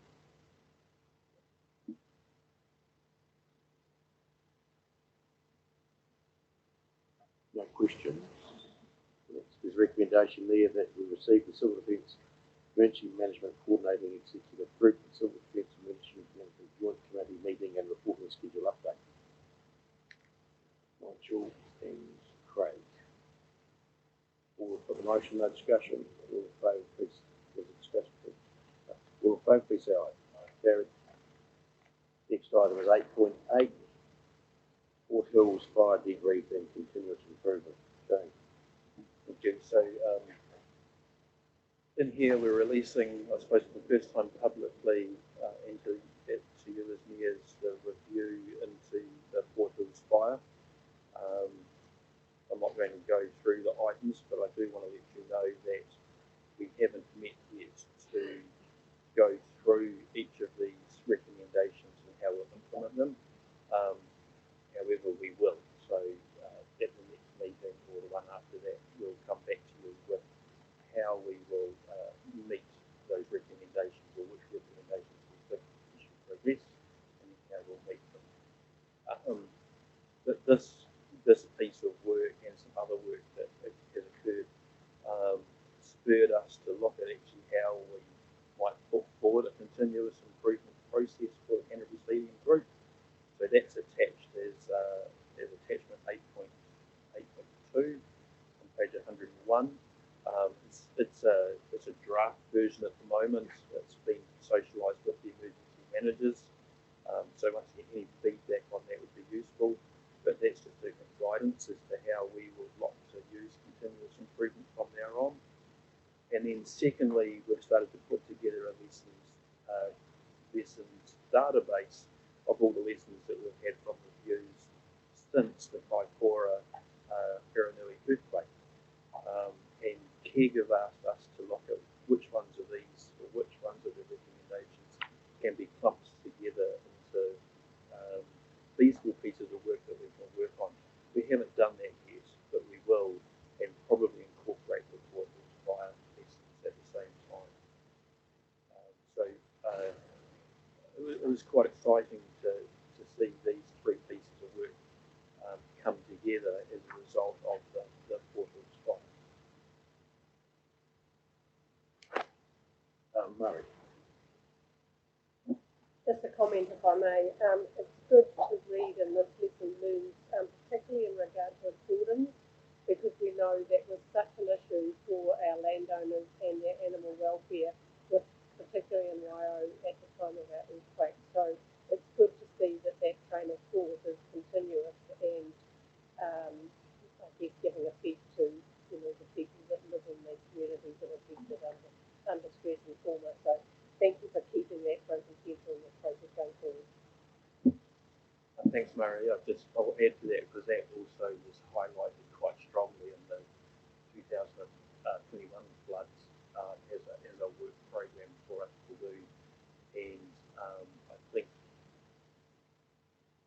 the next joint committee, or the one following, I should be able to come to you with the templates that we'll use in the future for both evacuation planning and movement control.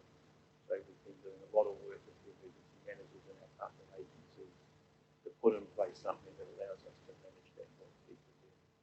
So it's coming very soon. Right.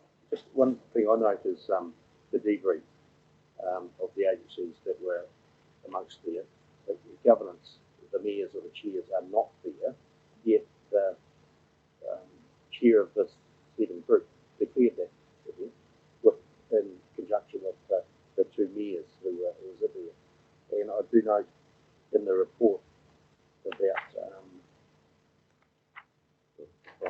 one of the comments was about governance from the health board about declaring, yet I know sort of nothing about did we declare rightly or wrongly. So not being part of the debrief, should we be? I'm not sure. Or should we not? But we have an important role as mayors because we actually declare. So debriefing with the health board, what went wrong? I don't know. So that may be something to take on board.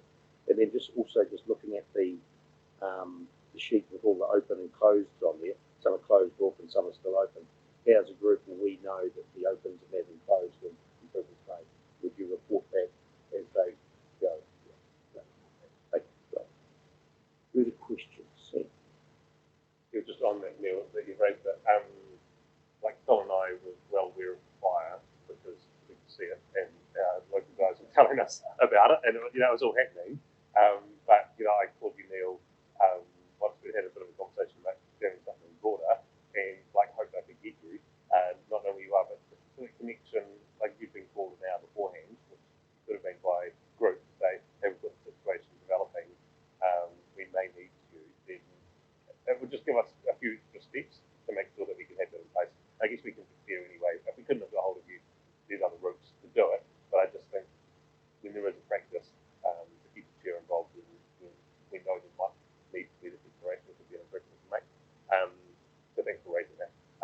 question though really is, and the document, I think it's great looking at the things that are open and closed and color coded. Is it open and read just because it's a long time ago and hasn't been finished yet? And what's the difference between that and something that's open and or ongoing? And how often does it get updated so we can keep on top of what's still left to be completed from previous work? And at what point you go, it's been 6 years, we're probably not going to get that piece done, so there's no point hammering on about it. Thanks, Sam. Really good question. A lot of those ones that are open, actually from the Waikura Taranui earthquake, are things that relate, not all of them, but a lot of them relate to actually national crisis management centre things or national things that we can't do anything about. And the KEG raised this with me and suggested that we actually just make a note, close them, and say hasn't been completed, but it's a national problem. So yeah, following on from the KEG and this joint committee, we've got more work to do on this, including that clustering of some of the things together. It's very much, I suppose, a draft at the moment that needs tidying up, and as Neil said, reporting on annually to you about progress. Yeah, that's great. And I mean, it can still say incomplete, but just saying why it's there, and then it's not sitting there in the back of your mind about something that still needs to be progressed. Thank you. No further questions. Recommendation there that we receive the 2024 Port Hills Multi-Agency Fire Debrief, and number 2, receive the draft Civil Defence Emergency Management Group Continuous Process and Lessons Database. A mover and a seconder, Phil and Mary. No discussion. All in favour, this aye. Carried. Thank you. Over to 8.9, the Integrated Planning Framework. Thank you. So this is another piece of work that's partially meets one of the components of the KPMG review, and that's just creating an understanding of all of our plans across the region, and looking at the status of them from whether they're in draft format, whether they're current, aged, or they are missing. Now, please note that while we've got a lot of gaps in here, that may not be because the plan is not actually produced. It just may mean that it's not sitting in our team site, our regional team site, where it's been able to be acknowledged that it does exist. So this does not indicate that it's missing necessarily. I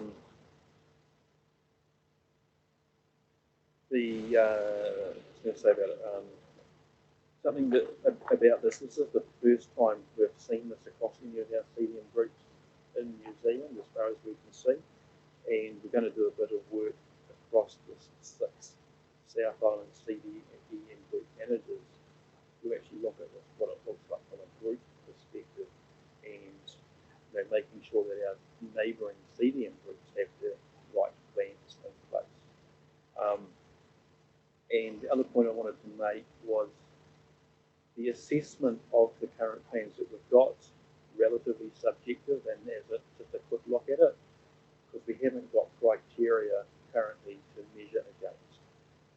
So a future version of this, when we start to look better at monitoring and evaluating ourselves, would be more objective as far as being able to say, these are accurate and we're meeting the requirements we need out of these plans. So at this moment, please take it as a work in progress. It's just here to show you that we are working on this sort of thing, and as I said, we've received a bit of praise nationally for actually putting this together in the way that we did. Questions for James? No. The recommendation there that we received the initial work to produce a Canterbury Civil Defence Emergency Management Group Integrated Planning Framework. We'd like to move. Sam and Craig. Rally. All those in favour, please say aye. Carried. Thank you. Next one is the 8.10, and it's the NEMA update. Welcome, Michelle. And the floor is yours.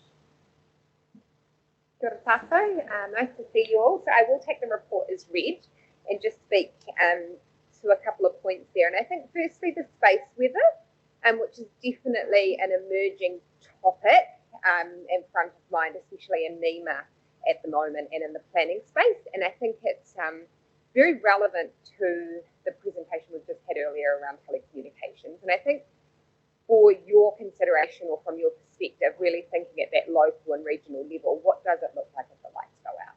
You know, how do we actually communicate within our, within our districts, within our areas, and how do we work within this space?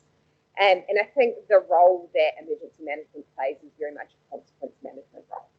And so a lot of planning and thinking is going into that. And I think it's not just siloed to the space weather situation, but just the increased vulnerability as we become so much more technology connects us so much more.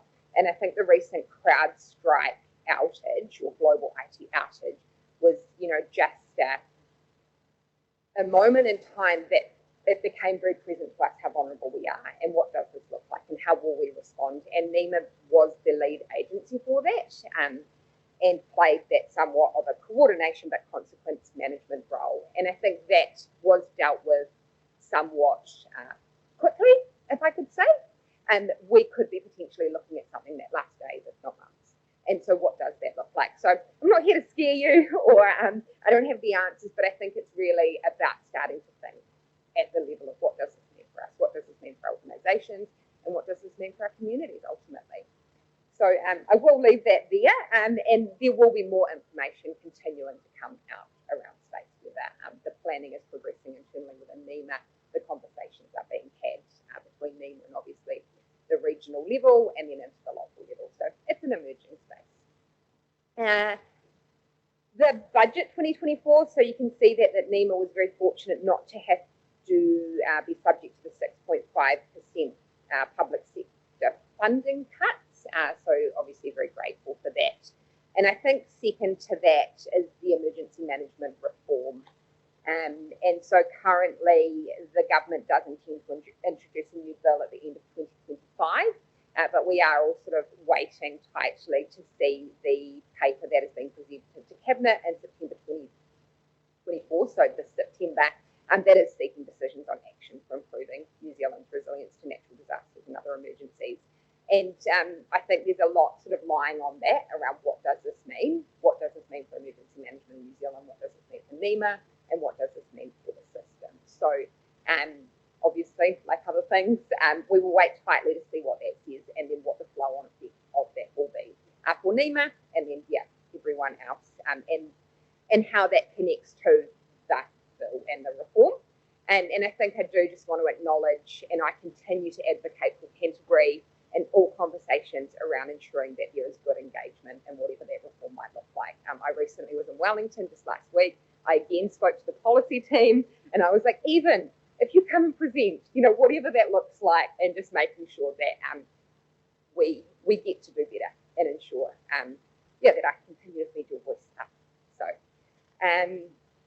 over and above that, the review of reviews and a draft has gone to group managers for feedback on that. I believe James also shared that with the wider group, so emergency managers fed some feedback back. Not 100% sure when that final report will be released. I did ask again when I was in Wellington last week, and there are some processes around releasing such documents. And ensuring it gets signed off at the right level and everything that comes into play with that. So hopefully in the near future we'll see that be released. And that's largely my update for today, but happy to take any questions. Thank you, Michelle. Any questions? No, it must be a good report and no questions. So there's a recommendation there that we received the NEMA agency update. Sam? Bill? Discussion? Motion all in favour, please say aye. Yep, carried. Thank you. 8.11 front report. Jamie or Elizabeth? Nē rā te mihi kia koutou, te mare kura Elizabeth, tēnei te mihi kia koe, ngā kora matua, tēnā koutou. First of all, I just So Rochelle, I know you just sat down, but I just wanted to pass on a comment that I heard at the South Island Flood Symposium from Minister Mitchell about changes he expected to see in the new emergency management bill, and I must say I was very pleased to hear that he was asked what could he see being included in this, and the first thing he said was the inclusion of every Māori in the bill because we do stand up in it. So I'm hoping in September this year that there may be some inclusion of iwi Māori in that. So if you can channel that up to NEMA on behalf of Rūnanga, that would be most appreciated. So kia ora. The next thing, I've just got a few things to report on, which I did mention at KEG, but and also this morning with our meeting with Phil in regards to our Starlink satellite program. Okay, so we've had them all implemented within our Rūnanga and some of our Rūnanga businesses, and we've actually handed the monthly subscriptions over to Rūnanga. We have a large number that will continue using Starlink. Others will have it on standby because they have other internet providers that they'll be using during that particular time. So that's been quite a successful program, in particular to some of our coastal marae that doesn't have very good connectivity. The next point is around our, as you may be aware, we've got 2 mana whenua emergency positions running, one in South and one in Otago, and we're having very in-depth conversations at the moment about the third position in Canterbury, and we look forward to once our leadership have decided the direction of where that position would like to be, we look forward to engaging with James and then continuing that conversation further. But it will be based very similar to the Otago and Southland position. And we look forward to having that discussion with you.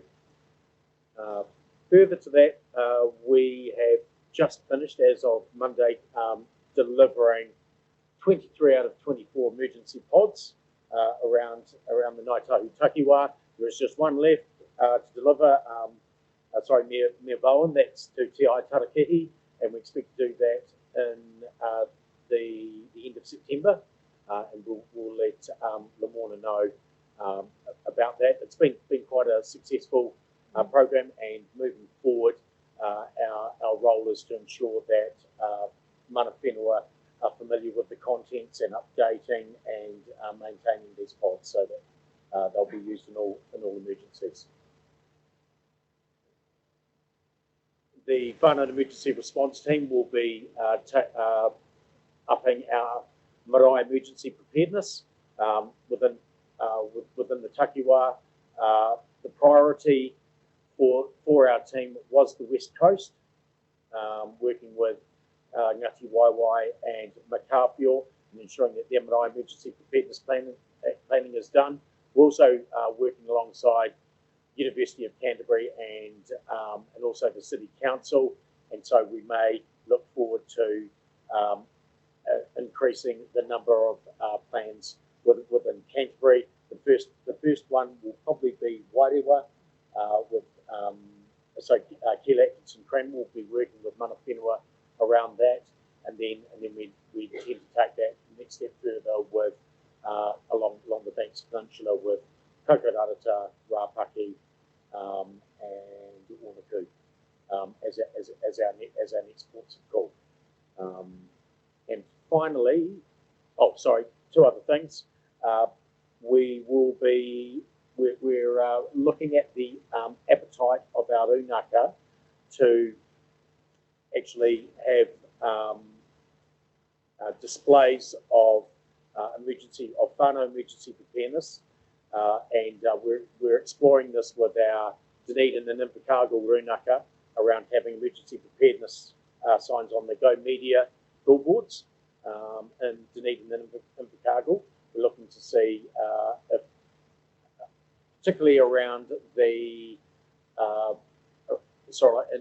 October when there's the National Shake Day, especially around earthquake preparedness AF8. And once we get that, then we'll present that to our Rūnanga here in Canterbury, just to see if they would like to actually explore that. And then finally, the Whānau Emergency Response Team are looking at potentially presenting at the National Indigenous Disaster Resilience, the gathering in Australia in September, but we'll keep you posted on that one. So, kia ora. Thank you, Jamie, for that verbal update. But any questions? Well, there's a recommendation there that we receive the verbal update on civil defence emergency management matters from our mover and second, Sam and Craig. Really. Discussion. Motion all vote this side. Yeah. Thank you. Next item 8.12 financial report. So this is not quite the end of year report, but the fourth quarter report. Just noting here that there was higher revenue and expenditure through our two lifelines, National Emergency Management Funded Resilience Projects. It resulted in particularly the one that we supported for the whole of the South Island around priority routes, an overspend of around about 20k that we're going to try and attempt to get back from NZTA. They've come back saying they can't do that, but some of the other South Island stadium groups have said that they would try to do that, so I'll be following up with them through this year to see if we can get some funding back from them. There's also greater revenue from the NEMA Training Fund through the Tertiary Education Commission than was budgeted. There was some surplus in that we were able to use. And there was, in total, 77k unbudgeted expense resulting from the Port Hills fire, and a few other things around our duty allowance, the KPMG review, and organisation of the South Island Conference. Most of the overspend in the South Island Conference, around about that 50-60k mark, will be recovered with conference sales and conference sponsorship. Just on the conference, it's sold out. We've got 220 odd people coming to it. So overall, that resulted in a 339k deficit, but within that, we still maintained the reserve at $750,000.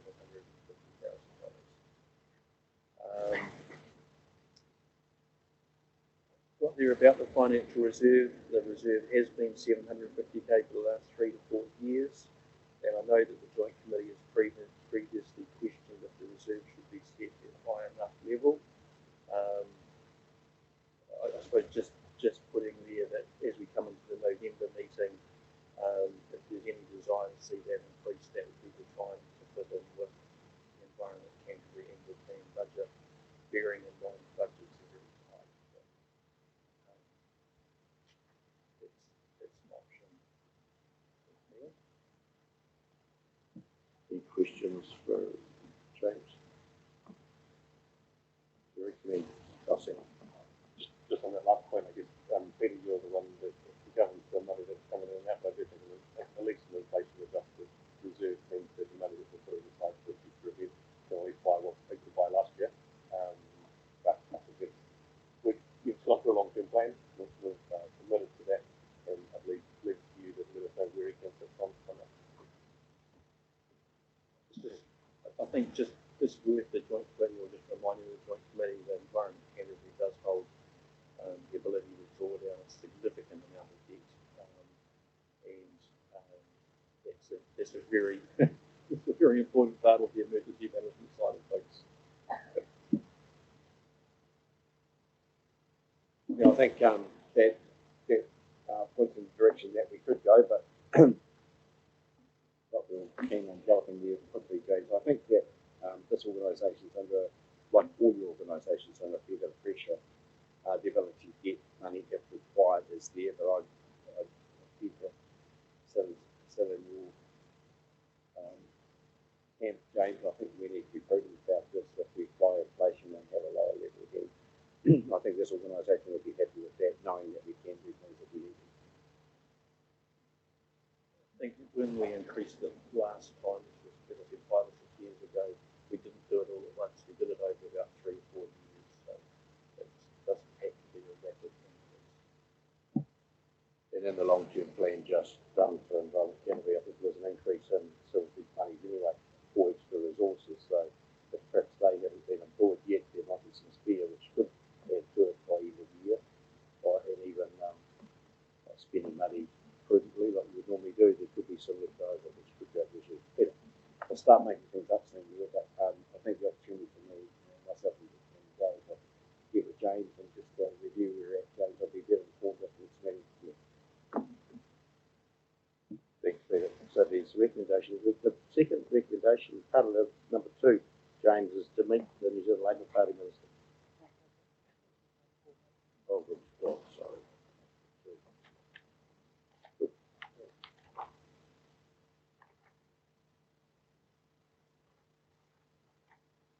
we go.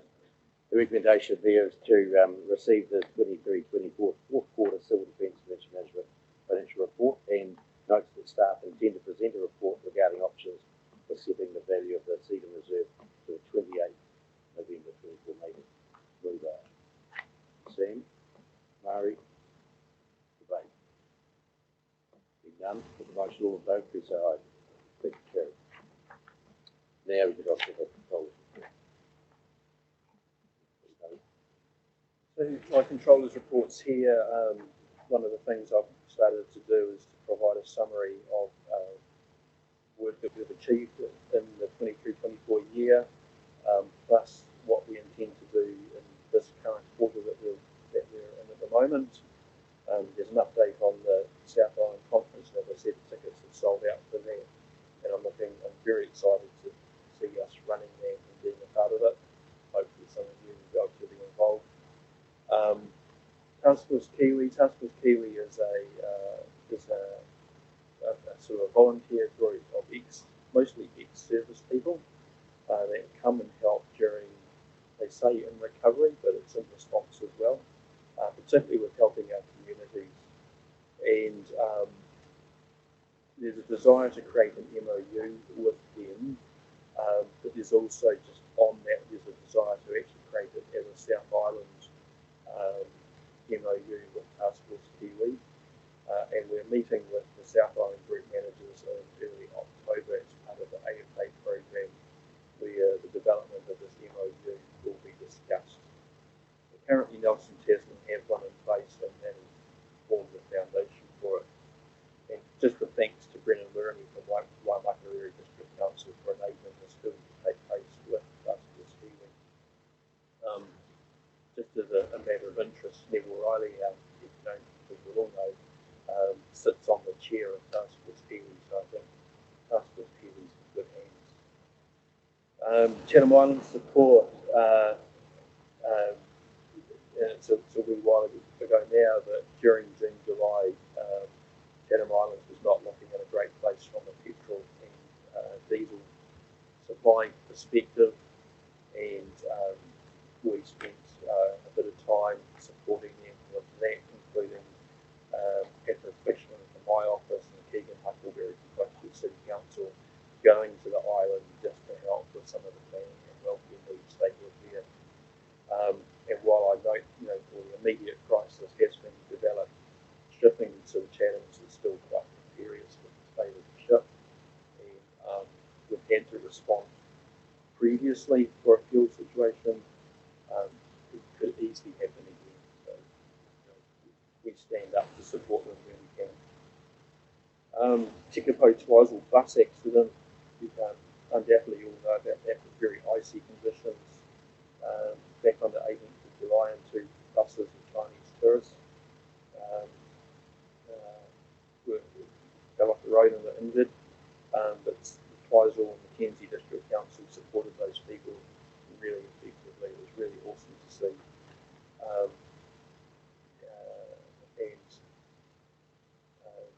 Particularly in regards to getting 2 Chinese translators from Tekapo, from the Dark Skies project, to come and help. That made a big difference once those it's just a good example of how CDM can support emergencies that aren't our bread and butter, but we still step up and we do it. So big thanks to Mackenzie District Council for doing that. And then got a bit there. The New Zealand Labour Party spokesperson for emergency management has approached me about meeting with the Joint Committee and or the Canterbury Mayoral Forum, and was just wondering, at your recommendation or your desire, whether or not it's worth meeting with her prior to the next Joint Committee a little bit earlier. This would be a little bit along the lines of that meeting we had with the Minister, I suppose. It is Camilla Ballot.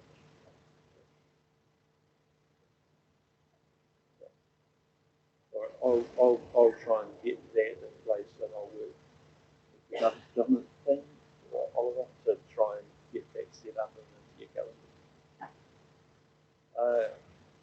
And at the next Joint Committee meeting, I know you've mentioned this before, but you requested NZTA to come and talk to us. I know that you wanted to talk to them about bridge resilience. I'm just keen to know if there's anything else you'd like to have to talk to him or NZTA to talk to you about.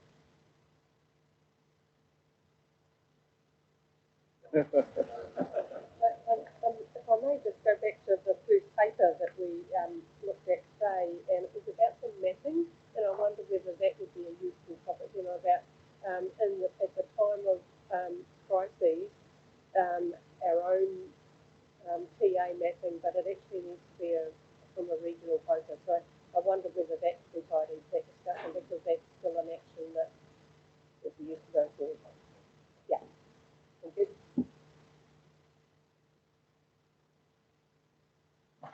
Thanks, James. Any further questions? I might just pass on the Chair's report from CAG, but in the absence of Anna and Angela, they did pass on their thanks for all the support that they received for the Bible incident as well. And they were very appreciative of CDEM, but also the support they had. Thank you, and you see that in the report. Angela put her thanks forward there. There's two recommendations there. One, or any quick questions? Oh, sorry, I just think that the heat lines are just, different type of review, but, speaks to the need and electability linkage in the DA that is, that from the locals up there would say that, roads in horrible condition, and we need an equitable level of investment into road maintenance, etc. in the South Island.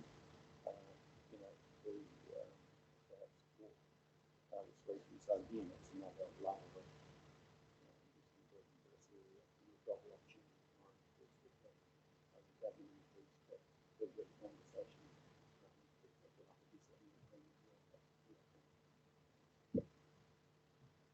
Nigel, anything else? Questions? No. There's two recommendations there. One's we received the report, and the other one's agreed to meet the New Zealand Labour Party. To roll the spokesperson. So I'd like to move to Sam and Nigel. Discussion. Motion all in favour, please say aye. Yes, carried. Thank you.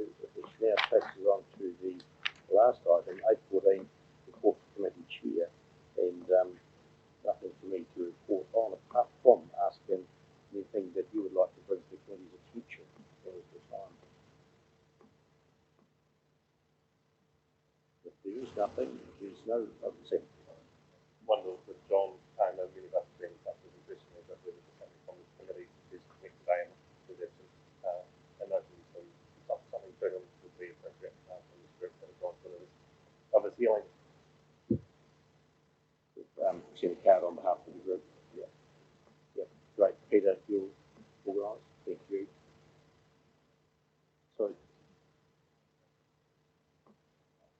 Right. Well done. Thank you. So, I move to receive the report from the chair. Seconder, Phil, all in favour, please say aye. Carried. Thank you. Thank you. So the next meeting will be 28th of November, 24. And Jamie, the closing Karakia. Or Elizabeth? Tēnā tātou, Whakakapi ko tātou hui e Karakia tēnei. Unuhia ki te uru tapanui, kia wātea, kia mama, te ngākau, te tingana, te wairua, te ara takata.